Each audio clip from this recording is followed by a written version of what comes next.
You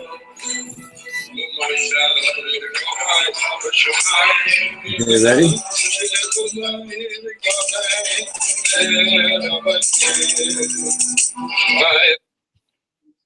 Okay, so we click this one.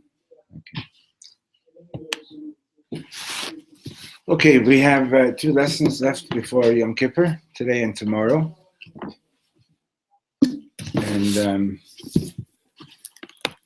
we're going to start today on page 200 and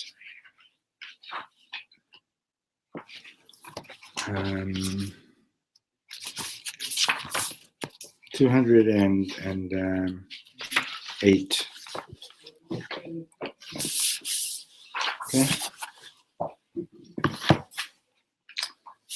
You know, if the 2 of you sit over here, I can put the computer in a better place, and then I can look at you guys. Okay.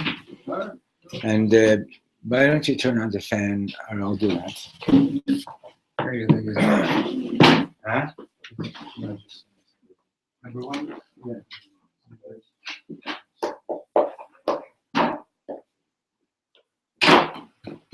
That's right. Now will be breathed.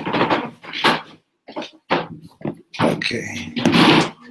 After tomorrow. Then the bottom shelf, you see, look down, there's a fat blue book. That one, yeah, give me that, and there's a thing on top of it. It's good. I thought that was my water. Yeah, you had a sip of hot coffee. No, this is.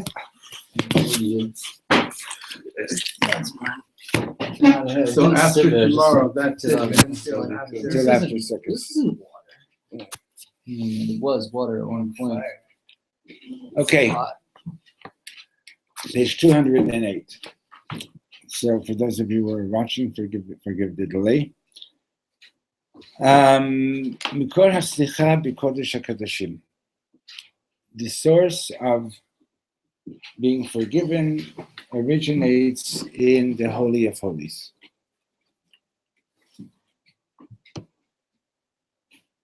Can you come again? Who's that? I don't know. Okay, so Kulam Yodim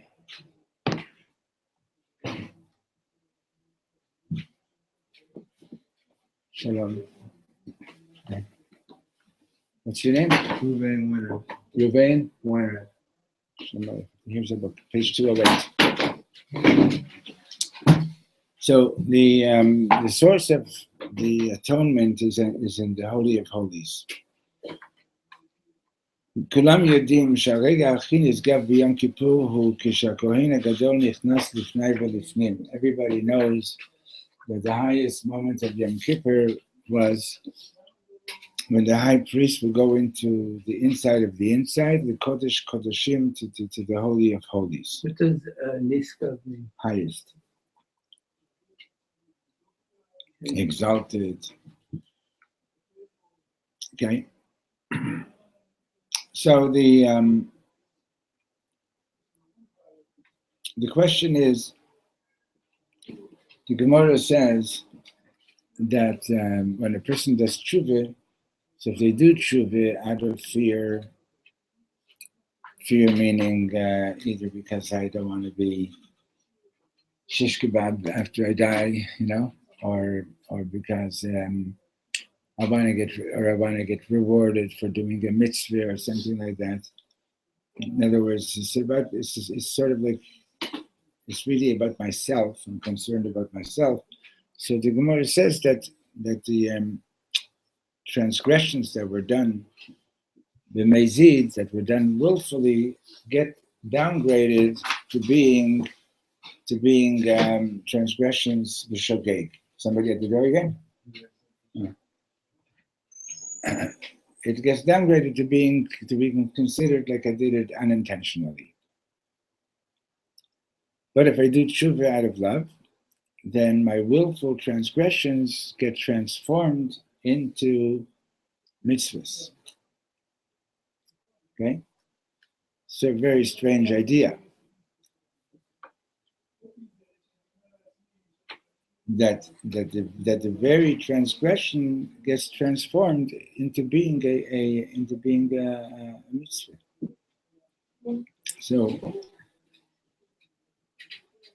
So where does that come from? In other words, it has to be something beyond this world. Because in this world, the reality is that when something gets broken, when something gets ruined, it's ruined. Right? Period. You could, if a glass breaks, you could take the pieces of glass and melt them down and make a new glass, but you don't ever restore that original glass. Right? That's the question. Yeah. If a person is doing tshuva because he wants to have a better relationship with Hashem, like he feels like he only feels bad, his relationship not so good, he wants to have a better consider me'ava or for himself. It sounds more like well, you have to ask that person what's motivating him, But okay. So what Reb Shlomo is saying over here, and this is all of Chassidus is teaching this. Not only Chassidus. He says, Kulam Yadim, everybody knows by the highest moment in Yom Kippur was when the high priest went into the Holy of Holies. אני בטוח שברור לכם שכל עם ישראל היה נכנס עם הכהן הגדול לקודש הקודשים. So he says, I'm sure that it's clear to you that all of Israel entered into the Holy of Holies together with Aaron the Kohen. What does that mean? What does it mean? Aaron Cohen was representative of the people. Okay, that I would understand, right? But he's saying, he didn't say that. He said that in some way we all enter as well. So he explains himself. He says, Klumar, meaning to say, Yesh ba'omek halev shel kol Yehudi nekuda hanichneset im hakohen hagadol lekodesh hakodoshim. In the depth of the heart of every single Jew, there's a point which would enter together with Aaron HaKohen, with the high priest, into the Holy of Holies. What does that mean? Going into the Holy of Holies means going into a place that is beyond space. Because you know, as you know, the whole Holy of Holies basically was beyond space to begin with. As you know, the Gemara tells us that the Aron HaKodesh was a certain size, and the Talmud says that it actually didn't take up space.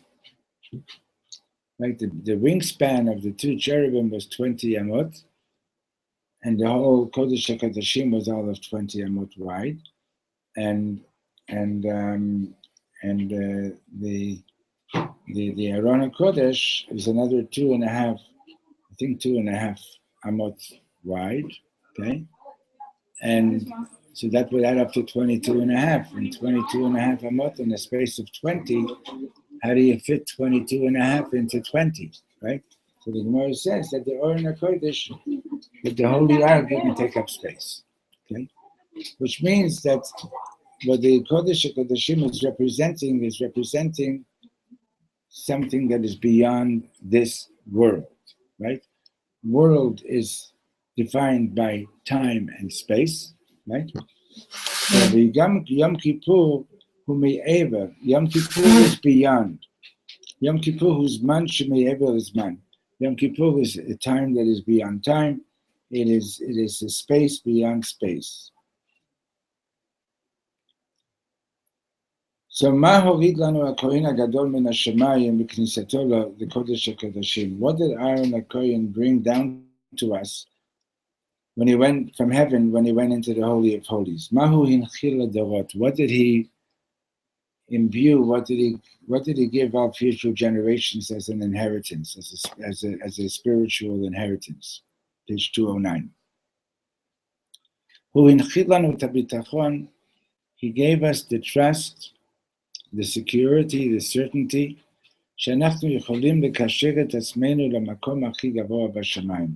that we're able to connect ourselves to the highest place in heaven במקום כל כך גבוה, to such a high place, שאם נהיה קשורים שם, if we would be connected there, לא נוכל עוד לעשות טעויות ולא נדע עוד מהרה.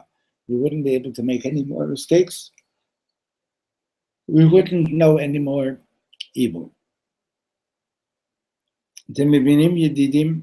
You understand, my friends? כל הבעיה שלנו היא, our entire problem is, שאין לנו שמץ של מושג כמה גבוה אנחנו יכולים לעשות. We don't have the slightest idea as to how high we can go. That's our entire problem. In other words, take for example, when a person does a transgression, right? Okay, so let's assume that there's a big temptation for it, right? And so what's going on in the person's mind at that moment when he's about to give into his temptation, right? Like I recently read that there was a tzaddik, a Rebbe that his attendant, his hoisbocher, forgot to put Netilat Yadayim water by his bed so that he should have water to wash his hands in the morning. So he was about to get angry at him. Then he said, wait a minute, washing the hands in the morning, that's only a rabbinical thing. Can you get the door, please? Washing the hands in the morning is just a rabbinical thing. But getting angry is considered to be idolatrous. The Talmud says, when you get angry, it's as if you worship an idol. So he says, I'm going to give up. I'm going to do a biblical transgression. You bring the chair over here. I'm going to do a biblical transgression of idolatry because of not being able to wash my hands right next to my bed, right? So what I'm trying to illustrate over here is like this. If you, let's say you're on your way to your chuppah, you're on your way to your wedding, right? Okay? And you need a book. Yes, please. See, over there. And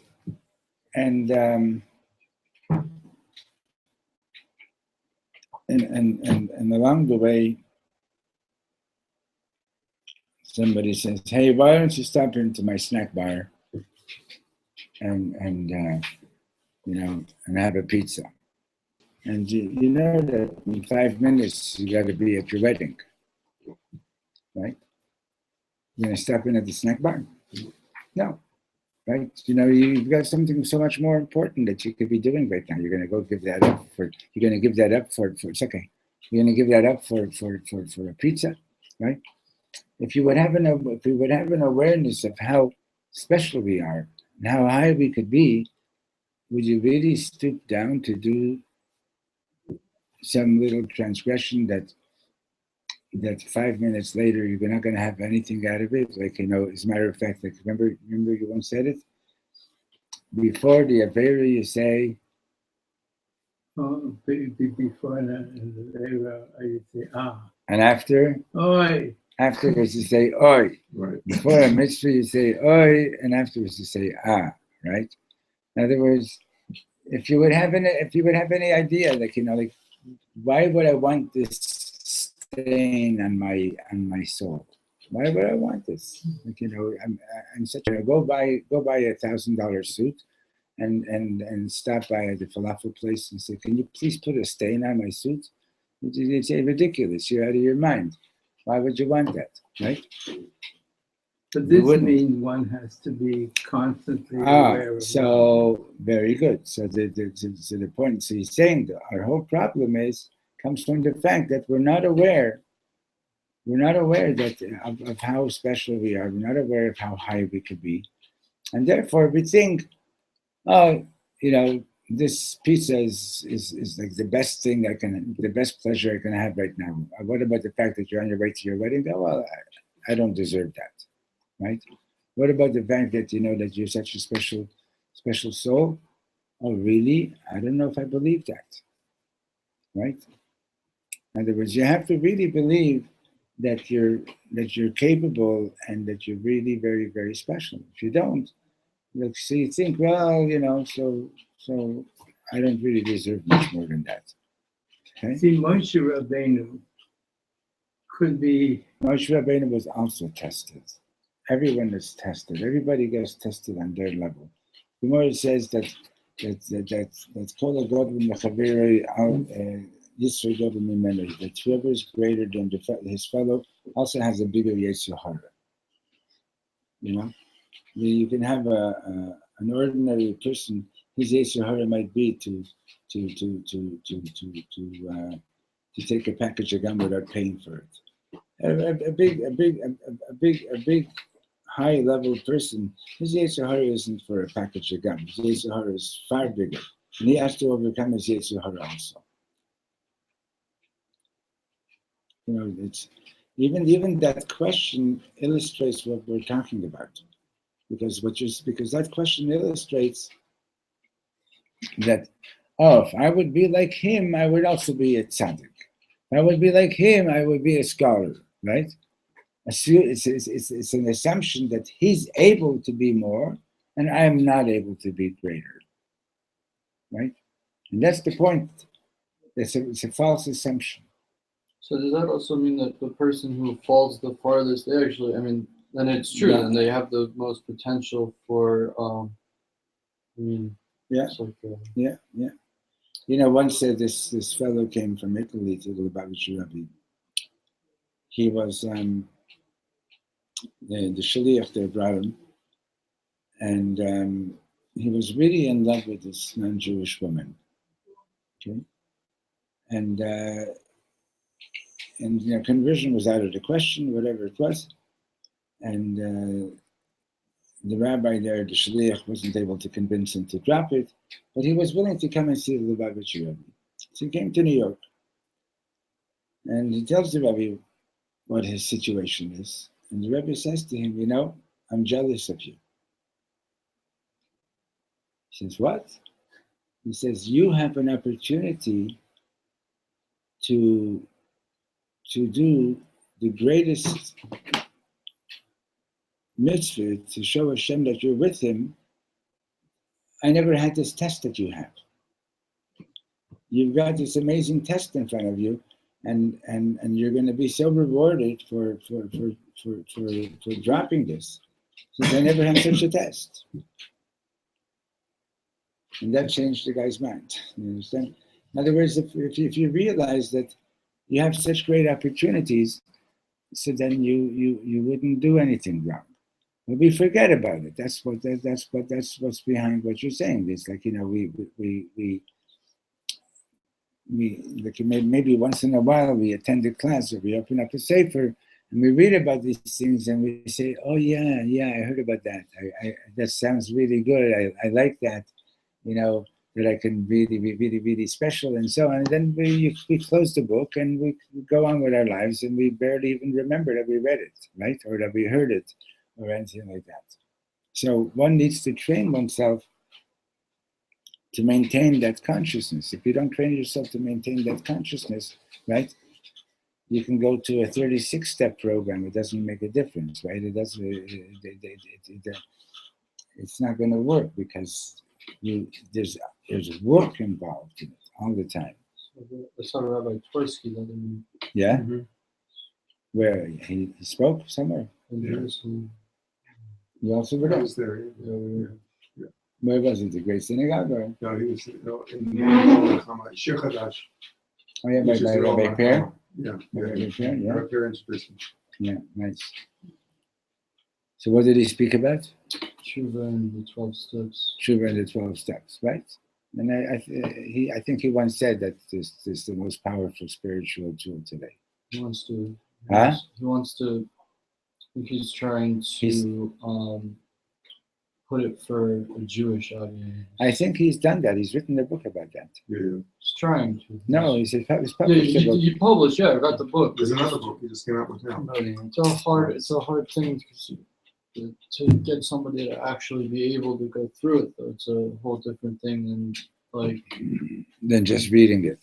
just reading. Yeah, that's the point.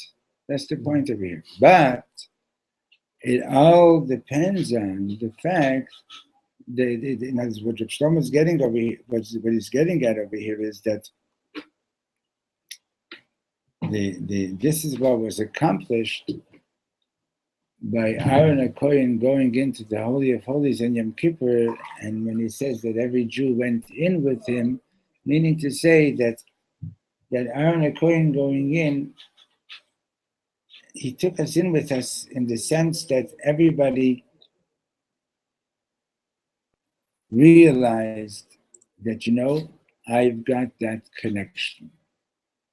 You have to know that I've got this connection beyond time and space. Because so long as you think that you're just a citizen of the world of time and space, and that you can't get beyond it, you wouldn't be able to achieve that. You wouldn't be able to achieve the tshuva that you want to achieve. Okay?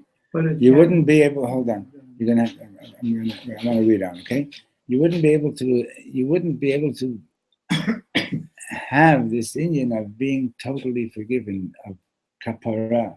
Remember, in the davening on Yom Kippur, you're going to be saying slach lanu, michal lanu, kaper lanu.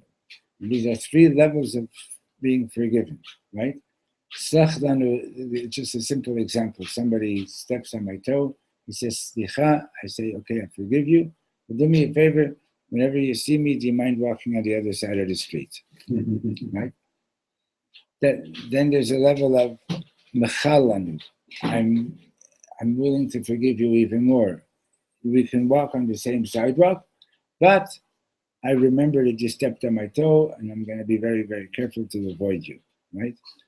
And kaper lanu is atonement at one moment. It's as if there's no memory that you ever did that to me. It's completely erased. Isn't tshuva though? It's not forgetting, but it's changing, isn't it? Like allowing it to become something that is like in. Should correct me if I'm wrong, but wouldn't the ideal of tshuva not be to forget the wrong, but turn that wrong into something that's actually right? That's what we spoke about before, that the tshuva me'ahava will actually transform the transgression into something positive. But that takes place. Where does that take place? By reaching that place, which is the Kodesh HaKodashim, the Holy of Holies. You see, you say in the morning, you say in the blessings, you say, Elokai neshama shenatata bi tehorahi. My God, the soul that you've given to me is pure. Remember that prayer in the morning siddur, right? Yeah. How can I say, yeah. So how can I say that my soul is pure? If I've done X, Y, and Z, how can I say that my soul is pure? Because the soul comes from the Kodesh Baruch Hu. Okay. But didn't I mess it up a little bit? You messed up the body, but you didn't mess up the soul. The soul is always pure. So there's 5 levels of soul.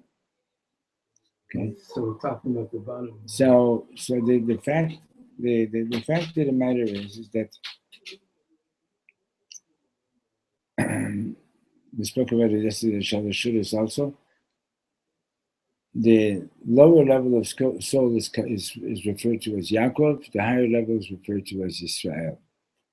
Yisrael is Yashar Keil, direct connecting with God, or Li Rosh. Now, the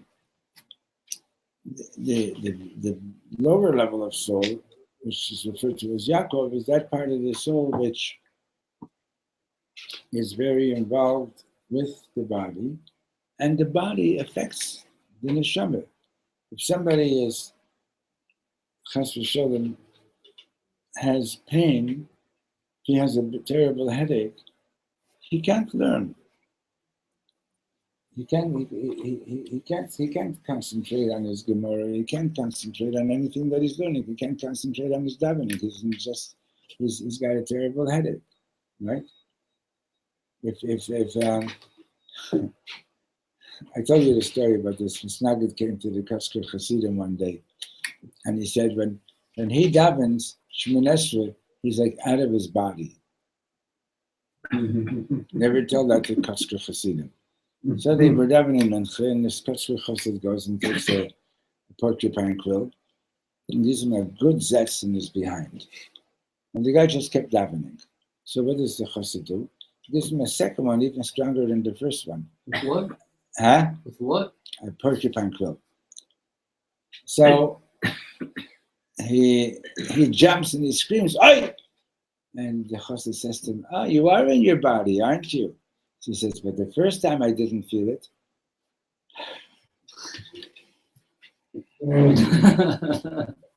Right? In other words, you can pretend you're not in your body, right? But you're in your body. The fact is that your body affects your soul, period. Right? Your soul affects your body also. First time I didn't feel. Right? Okay, but in other words, you understand the point is that the lower level of soul, the soul level of soul that's called Yaakov, is very much interactive with the body. Okay? The higher level of Yisrael is so the lower level. We learned this once before. The soul in the body is considered to be like in a state of exile.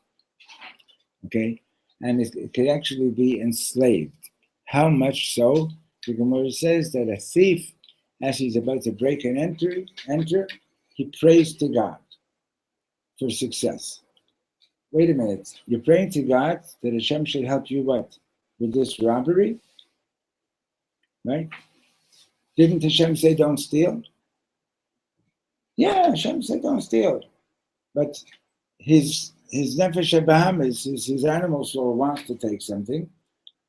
And he says to his divine soul, you be a good boy and pray to God that we don't get caught. Because if I go to jail, you're coming to jail also. Okay? You understand? So the lower level of soul is very, very much affected by what you did yesterday, and by what you did the year before, and by what you did before.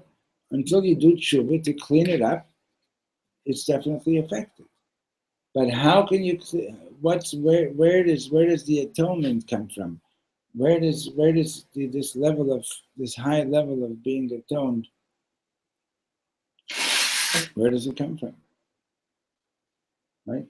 So it's from beyond this world. That's the Kodesh HaKodashim. Okay. Now, what is that? How do I relate to Kodesh HaKodashim?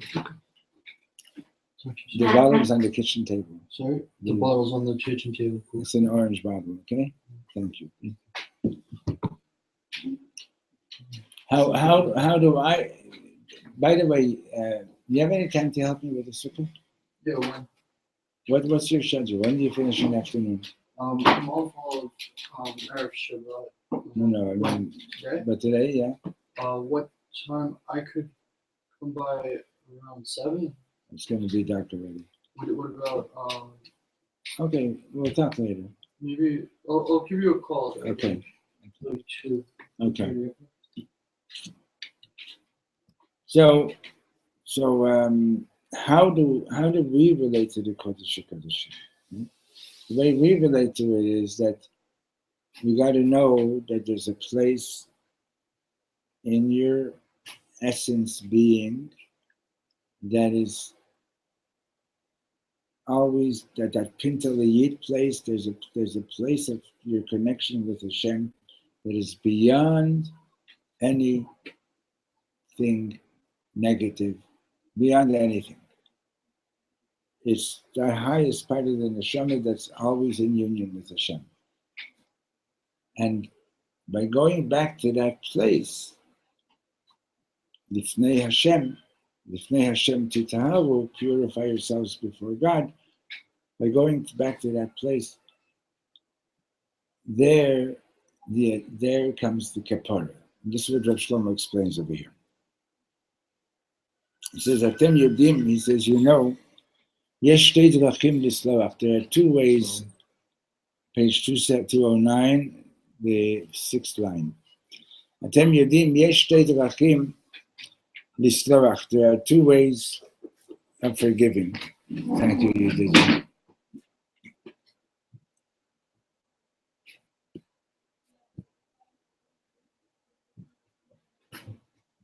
There are two ways of forgiving.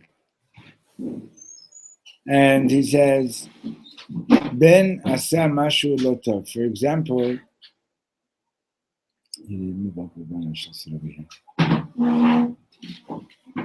a son did something not good, and it offended his father. It hurt his father. Aviv yachol lomar, so his father could say, Beseder, pagata bi, you've hurt me, aval ani soleach lecha, I forgive you. Aval yesh derech gavoa yoter, but there's a higher way. Ha'aba lo rotze shum davar sheyafriya lekesher beineim. The father doesn't want that there should be anything that can possibly affect his connection with his son. And he tells his son, I love you so much. She said, Lo mishaneh. It doesn't matter that you offended me. Shachachti mi'akol. I've completely forgotten about it. Right? That's what we were talking about before, about the level of atonement, at-one-ment. That is being back to the place where, like you were, like back to the connection that you had before the transgression. Right? The concept of chait, the literal meaning of the word chait. Is this like all meant, or it just No. Okay. No, it just happens to be, and it no longer happens to be. Okay, what page? Shalom Aleichem, 209. So, was I just starting to say? No? Getting back to the place before the transgression. Yeah, that I know what I was going to give. Different levels of atonement. So,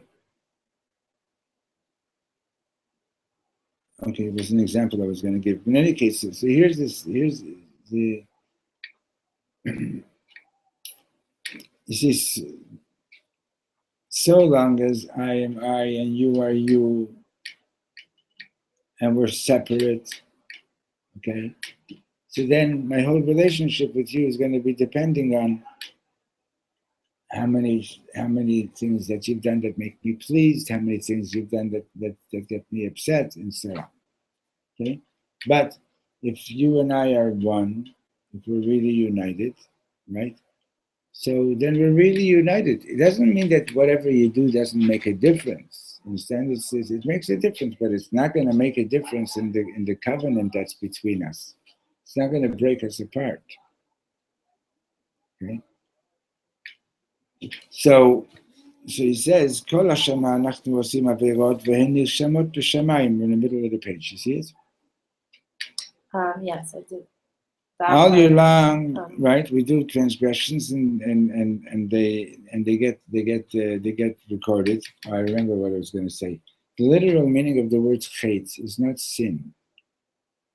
I mean, as a noun, we translate it that way, but the deeper meaning of the word chait, it means something which causes you to miss your target. There's a verse in Shoftim that describes that Shevet Binyamin had 600 marksmen, and they could fling a stone with a slingshot at a target no bigger than a hair's breadth, and they wouldn't miss. Lo yachti, they wouldn't miss the target.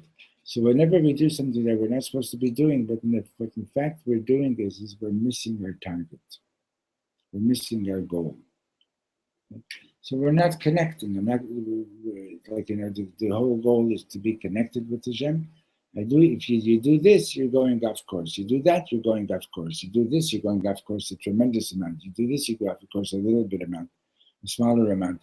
Now, what's the idea of tshuva? The idea of tshuva is returning to the focus and returning back towards your target.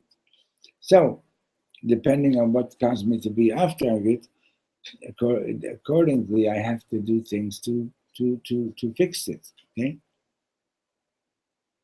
So he says that all year long we're doing transgressions. They get recorded. ואחרי שאנחנו עושים תשובה, and after we do תשובה, הקדוש ברוך הוא אומר, God says, אני סולח לכם, I forgive you. גם ביום כיפור עצמו, also on Yom Kippur itself, אחרי שאהרון נכנס לפני ולפנים, before Aaron went into the Holy of Holies, הוא מודיע לנו, Hashem is letting us know, ויאמר השם, סלחתי כדבריך. I have forgiven as you requested in your prayers.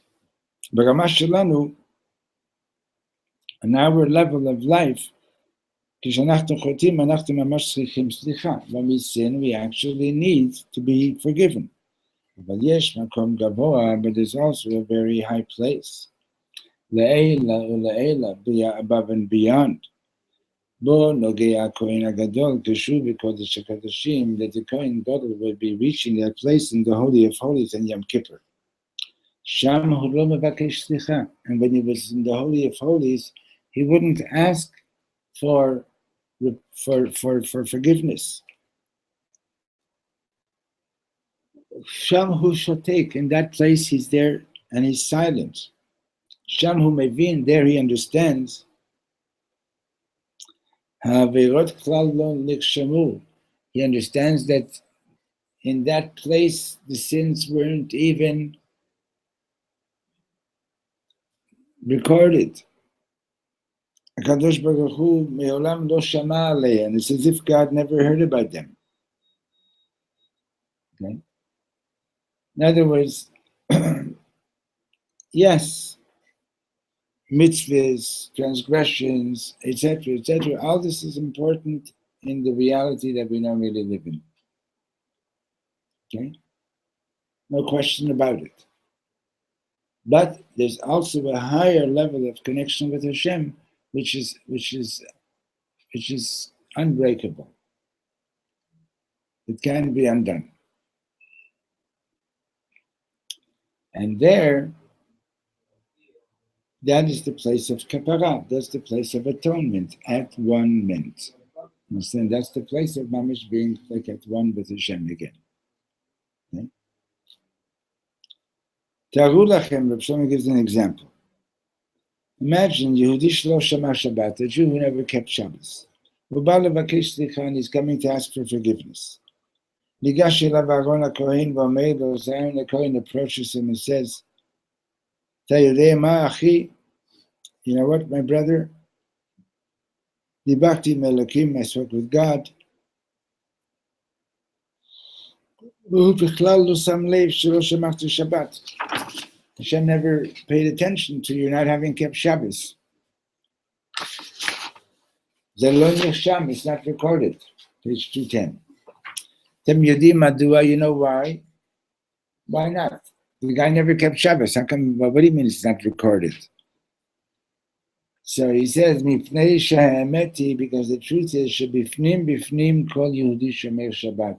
Because the truth is that inside, in its deepest place in the heart, every Yid is somehow keeping Shabbos. You just have to hold on a moment, okay? But don't lose your thought. Okay? Someone once said it like this. He said, you're walking in the streets of Manhattan Friday night, it's already Shabbos, and there's this fancy car at a red light with a really attractive girl walking in front of the car, and inside the car is this BMW is this Jewish boy, and he sees the girl and he starts honking the horn. So Reb Shlomo says, what do you see? Do you see a Jewish boy sitting in his car on Shabbos? trying to pick up this girl? Or do you see him screaming out to God, saying, God, show me how real Shabbos is and get me out of this trap? Okay. And there he's talking about how are you looking at it, okay? But what Reb Shlomo is saying over here is like this, he's saying that deep in the heart of every Yid, there's something in every Yid that says, I really want to keep Shabbos. Okay? Deep in his heart, he's really Shemer Shabbos. Okay? Ma nachnu yadim. What do we know, Nachon? We never kick a Jew out of the community of Israel.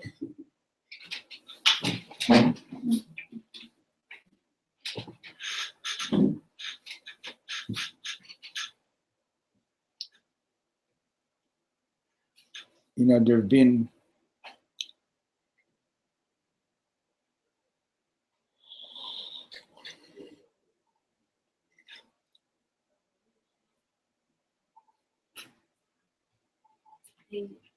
I turned the no, it's broken. It's okay. It's okay. There have been in our history. There have been two, if I'm not mistaken, two Jewish popes. Okay. So if someone said, imagine this Jewish pope comes up to Moshe Feinstein, Olav Shalom, and he says, Rabbi, this is, Yankel, the Jewish pope. It was Rosh Chodesh yesterday, and I benched, and I forgot to say Yalav Yovan. Do I have to repeat the benching? But Moshe Feinstein says, of course you have to repeat the benching. So he says, but Rabbi, did you hear what I said? I'm the Pope in Rome. And Rabbi Feinstein says, I don't care. You're a Jew. Okay, Yisrael, Afal Pisha Chata Yisrael. So why is there no such thing? Why you can't take away somebody's Yiddishkeit? You can't renounce. You can't. The guy's eating chazir on Yom Kippur, right? And while he's sitting on his mother and cursing her, doing everything that you possibly could do wrong all at the same time, right? You can't take away his identity, because deep in his heart there is a Kodesh HaKadoshim. And in that Kodesh HaKadoshim, it's beyond time and space. It's beyond worlds. It's beyond all that. Okay? That's what he's saying over here, is that why can you have this higher level of atonement? Because there is that space in your heart where your mom is connected with God. And when you go back to that, so then that's the place of Yom Kippur. Okay? The fourth line. In every Jew there always remains a point in which he's connected to God and his Torah. And this is what all the big rabbis say. Even the most lowly Jew, doesn't keep Shabbos.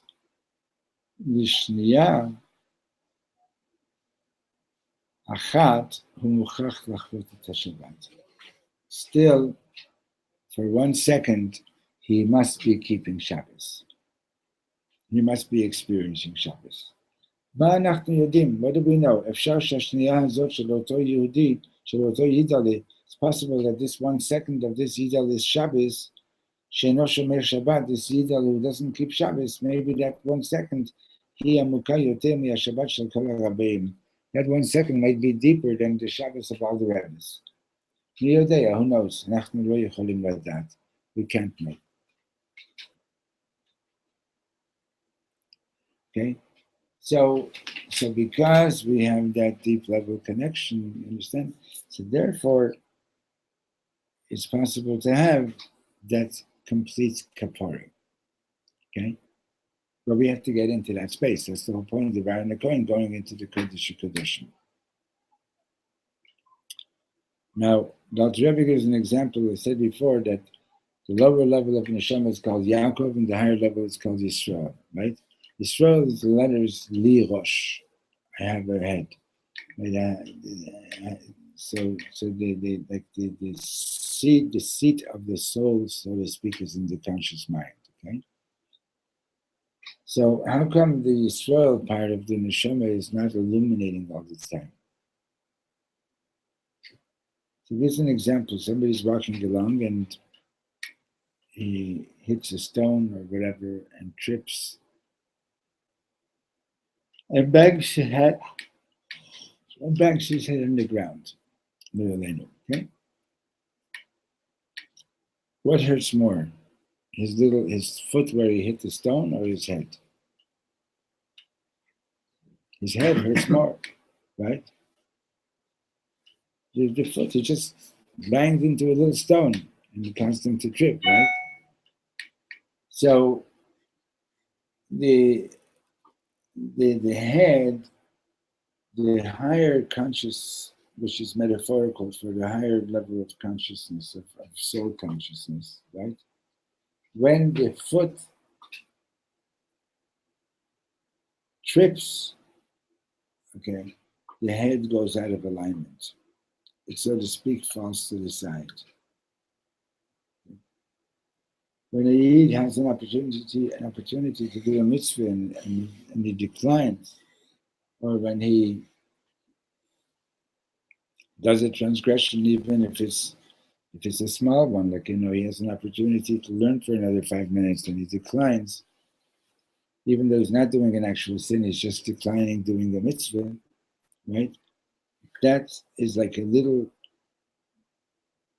bang on your foot with banging into a stone, but it causes the body to fall over, and it causes that the higher level of consciousness stops illuminating your being, stops giving you light of a higher consciousness.